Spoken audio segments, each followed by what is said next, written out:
British members of parliament just finished a 3-hour series of speeches. 3 hours with 5 minutes per speech. That's a lot of speeches. And almost the entirety of it was those speaking out against allowing Donald Trump to make an official state visit to the UK. They are backed up by quite a few other Brits. There was a petition that got far over 1 million signatures to stop him from coming. One petition to have him come got about 300,000. And some of the quotes that we're going to show you in these videos are both incredibly British and incredibly awesome. So let's roll that video. You have a man who's the president behaving like a petulant child. How is he going to behave in a future conflict might arise? But to do so now, Mr. Walker, now that he is president, will only reinforce and condone his actions, his divisive, racist and sexist messages. That is sadly what he stands for at this moment and what he represents. Only 2 presidents of the United States have been granted a state visit since 1952. It's extraordinary that that's the situation. But here we have a position where 7 days into his presidency, he's invited to have the full panoply of a state visit. Extraordinary. Completely unprecedented. Would the honourable member agree that to have a state visit for someone who has shown such effrontery to basic climate science is another reason to say that he should not be coming here? It's extraordinary that Trump, from the cavernous depths of his scientific ignorance, is prepared to challenge the conclusions of 97% of the world experts on this matter. I think it's difficult to know whether to be appalled at the morality of this invitation or just astonished at the stupidity of the invitation. Wow, that's amazing. So we want to read you a couple more of the quotes. Can we just enjoy cavernous depths of his scientific ignorance? That's better than anything I've ever said. Yeah, that's good or stuff. will ever write. So at the end of that video, you saw Alex Salmond, former Scottish First Minister. We have a little bit more from him saying, as an example of fawning subservience, the Prime Minister holding hands with Trump would be difficult to match. To do it in the name of shared values was stomach churning. What exactly are the shared values that this House, this country would hope to have? Paul Flynn of the Labour Party said Trump would hardly be silenced by the invitation being rescinded, accusing him of a ceaseless incontinence of free speech. That's my favorite quote ever. Wow. And I love that. So to tie this into the larger conflict that's going on right now, there's a lot of people who supposedly support the First Amendment. They're always talking about free speech, even though they don't seem to understand what it actually means. And almost always they're talking about people who, if they have anything, have ample opportunities to express every goddamn thought that they've ever actually had. But we've got some more quotes, actually some ones that are in support of Donald Trump, because some of the MPs actually were in favor of him having the state visit. Edward Lay, a Conservative MP for Gainsborough, told colleagues that he was going to make a, quote, difficult argument, saying, which one of us has not made some ridiculous sexual comment at some point in his past, prompting an angry response from female MPs. Well, yeah, because you're defending the guy who female MPs had been quoting for his grab them by the pussy comment. That was recorded. Nobody's saying they overheard him in a conversation one time. We wouldn't be talking about it then. It was recorded.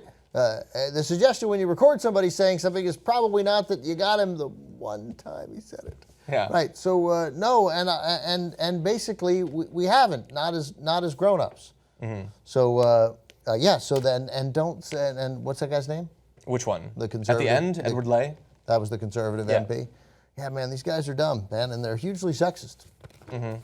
Well, yeah, I mean, you can find sexism pretty much everywhere. You don't often see it so on display in the White House. But I love this. We don't often, unfortunately, at this network check in with the UK. We should do more of it. I like that they're having this debate, not just because they're having this debate, but because they have debate. Okay, and you find this in parliaments around the globe where they actually talk. And you might find that on some issues they don't disagree that much in comparison to us here in the US, but they actually talk and try to convince each other. We used to have that in this country. If we had Michael Schor on right now, I'm sure he could recount some of the great back and forths that we've had in the House and in the Senate. Those people actually still do it. And people don't even show up anymore in the Senate. Well, a couple things. They call their donors, they're told what they're supposed to say and what they're supposed to vote on. And that's largely it, unfortunately. I don't think that's it either. But there's been money in politics forever. right? And it did function for a while. It was always ugly. I just think that we have seen a rise in imbecilic behavior and a rise in a lack of critical thinking with the rise in television, and then in the last 10 or 15 years with just this explosion of media, and we aren't reading books. And you just get the impression, and maybe I'm dumb, and I'm sure our British listeners will tell me if I am, but that they're still reading more there, right? That they haven't... We can find out. Can we run the numbers on that? That they haven't completely bought into this sort of fame-seeking, self-important, narcissistic world where, where your whole desire is to be on television. I get it, there's some irony of this coming from me. Where your whole desire is to be on television and to be famous. Yeah. That you actually have to achieve something, you have to read, you have to think critically. And because, yes, we did have it here, but we also, in the 1940s, from before the war in through after the war, had a very powerful Democratic member of Congress before the Democratic Party thankfully and mercifully split over the issue of race. And the issue of civil rights, really not of race, but the issue of civil rights. A guy named John Rankin, I believe, from Mississippi, who was a virulent racist and anti-Semite, who would make fun of Jews and blacks, mostly Jews. Blacks, he didn't make fun of blacks because there was no cachet in it. It was just that everybody bought that, right? But would mock Jews openly on the floor of the United States House in the 1940s, in the mid... I'm not familiar with this. In the mid-20th century, and would be applauded. Laughter and applause, like, haha, not so much we agree, but good old John. And if I'm not mistaken, he was in leadership for the Democrats. Really? Okay.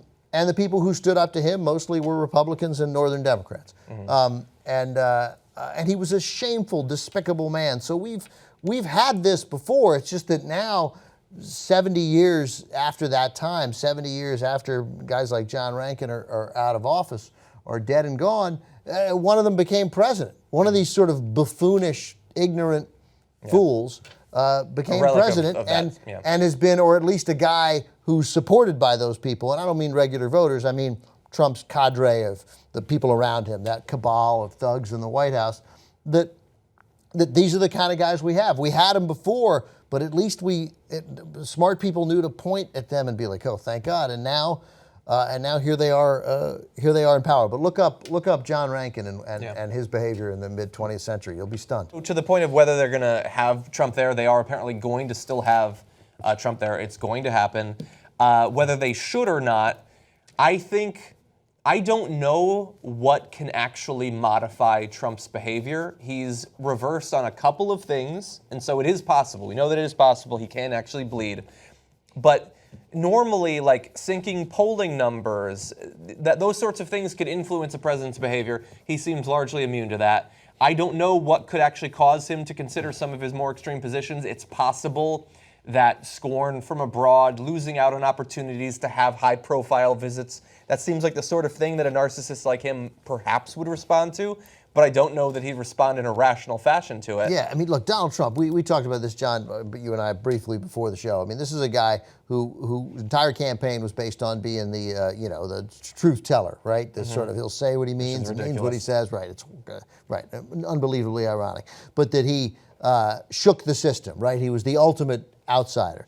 When all Donald Trump wants, and you can see it in every tweet to the New York Times, Donald Trump, if he has only read one newspaper in his life, and it's the New York Times, because that may be the Journal, because those are the papers of the establishment. And Donald Trump has wanted nothing from making that move from Queens to New York, has wanted nothing but to be taken in and embraced by the very people who he's pointing at. You don't think that the discredited, struggling, falling apart New York Times, as he always says.